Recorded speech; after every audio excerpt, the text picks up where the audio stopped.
At nakita ko ang isang bagong langit at isang bagong lupa, sapagkat ang unang langit at ang unang lupa ay naparang, at ang dagat ay wala na.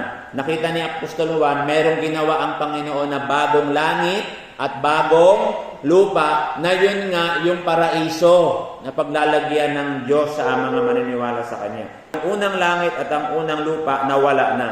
At nakita ko ang bayang banal, ang bagong Jerusalem na nanaog mula sa langit, buhat sa Diyos, nahahandang gaya ng isang babaeng kasintahan na nagagayakang talaga sa kanyang asawa. At narinig ko ang isang malakas na tinig na mula sa luklukan na nagsasabi, "Narito ang tabernakulo ng Diyos ay nasa mga tao, at siya'y mananahan sa kanila, at sila'y magiging mga bayan niya, at ang Diyos din ay nasa kanila, at magiging Diyos nila. At papahirin niya ang bawat luha sa kanilang mga mata, at hindi na magkakaroon ng kamatayan, hindi na magkakaroon pa ng dalamhati, o ng pananambitan man, o ng hirap pa man.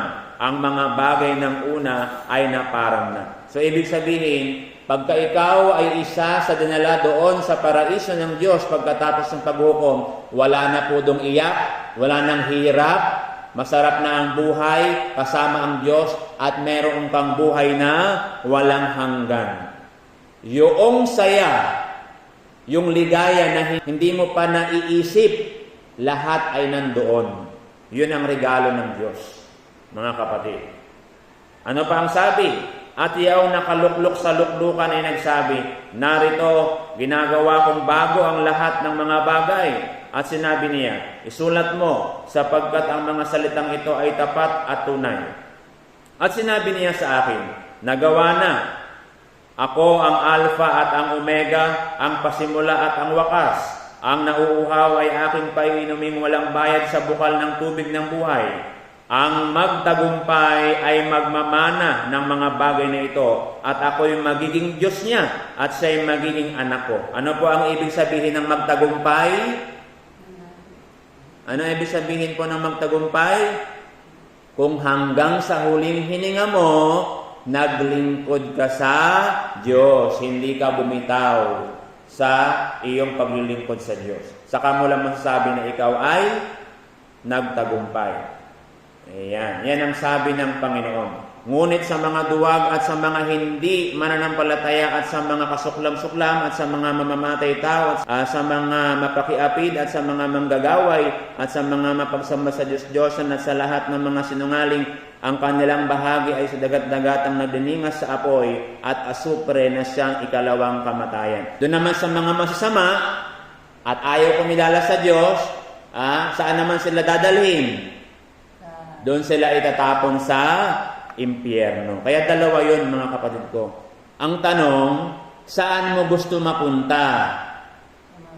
Sabi ni Moises nung araw, mamili kayo, buhay o kamatayan, pagpapala o sumpa.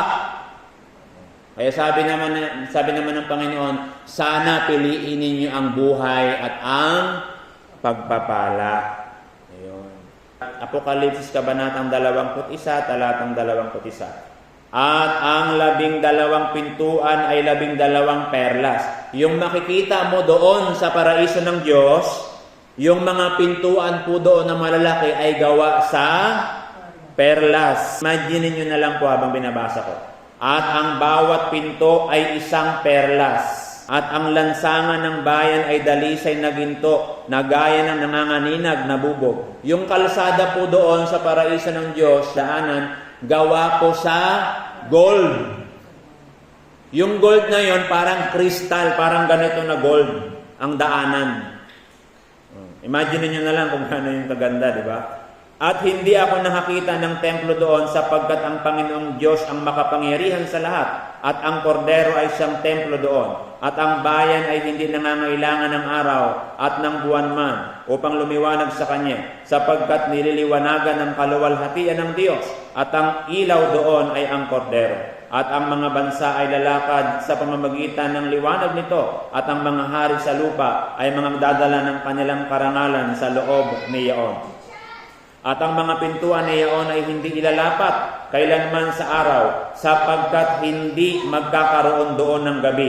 Sa paraiso po ng Diyos, ang sabi dito, hindi na magkakaroon ng gabi. At dadalhin nila sa loob niyon ang karangalan at kapurihan ng mga bansa. At hindi papasok doon sa anumang paraan ang anumang bagay na karumal-dumal o siyang gumagawa ng kasuklam-suklam at ng kasinungalingan, kundi yaon lamang mga nakasulat sa aklat ng buhay ng Kordero. Apokalipsis, Kabanatang 22, talatang 1. At ipinakita niya sa akin ang isang ilog ng tubig ng buhay na maningning na gaya ng bubog na lumalabas sa luklukan ng Diyos at ng Kordero. Sa gitna ng lansangan niyaon at sa dako rito ng ilog at sa ibayo rito, naroon ang punong kahoy ng buhay na namumunga ng 12 iba't ibang bunga na namumunga sa bawat buwan, at ang mga dahon ng punong kahoy ay pangpagaling sa mga bansa, at hindi na magkakaroon pa ng sumpa, at ang luklukan ng Diyos at ng Kordero ay naroroon, at siya ay paglilingkuran ng kanyang mga alipin. At makikita nila ang kanyang mukha, at ang kanyang pangalan ay sa kanilang mga noo. Biruin mo, yung Diyos na pinaglingkuran mo ng buong buhay mo, pag nandun ka na sa paraiso, makikita mo na ng mukhaan. Makikita mo mismo kung ano yung mukha niya. Yung mukha ng Panginoong Jesus, yung mukha ng Diyos, makikita mo ng personal. Gaano kasaya yun? At hindi na magkakaroon pa ng gabi, at sila'y hindi nangangailangan ng liwanag ng ilawan, ni ng liwanag man ng araw, sapagkat liliwanagan sila ng Panginoong Diyos, at sila'y maghahari magpakailan-kailanman. At sinabi niya sa akin, ang mga salitang ito'y tapat at tunay, at ang Panginoon, ang Diyos ng mga espiritu ng mga propeta, ay nagsugo ng kanyang anghel upang ipakita sa kanyang mga alipin ang mga bagay na kinakailangang mangyari madali.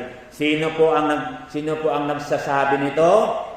Walang iba kundi ang Panginoong Hesus Kristo. Sabi niya, yung mga narinig natin, tapat at tunay. Pag sinabi ng Panginoon, mangyayari to, mangyayari talaga yon.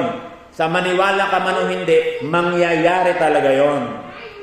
Tandaan niyo po, ang Panginoong Hesus ang nagsabi niya. At ano ang sabi?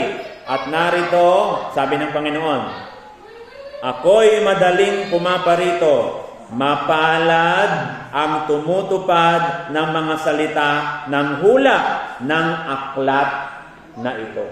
Anong aklat? Biblia. Maswerte ang mga tao na yung mga naririnig nila na mga aral mula sa Biblia na ito, sinisikap nila na maisakatuparan.